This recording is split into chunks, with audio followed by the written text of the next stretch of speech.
ណាងជាងគេបានមីមេធ្វើប្រពន្ធបង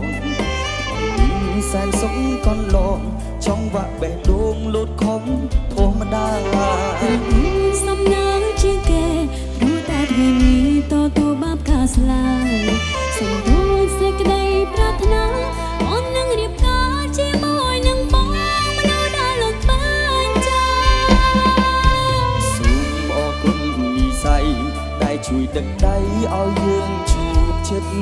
សូមអរគុណព្រមលីខិតដល់ស្នេហាប៉ុនដល់យើងតែធ្វើថ្ងៃរៀបការសន្យានឹងមេត្រីធ្វើឲ្យស្រីមានក្តីសុខជាងគេ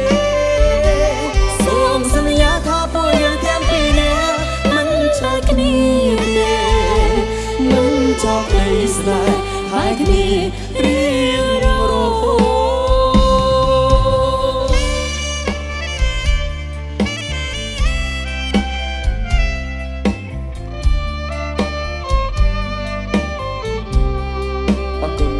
ដល់ព្រៃនិស័យដែលឲ្យវាសនាបានជួបនឹងនារីម្នាក់ដែលស្រស់សុភីមើលថែគ្នាជារៀងរហូត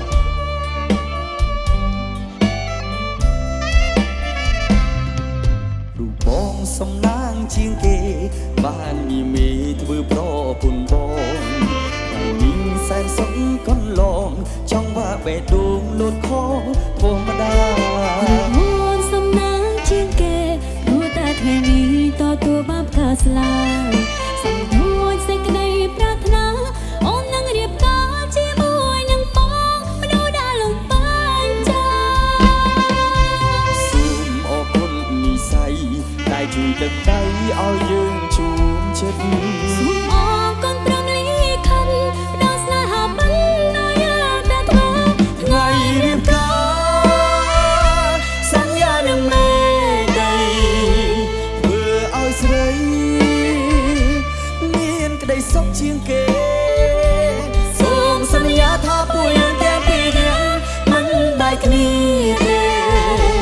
មិនចោលក្តីស្នេហ៍ហើយគ្នារៀងរហូត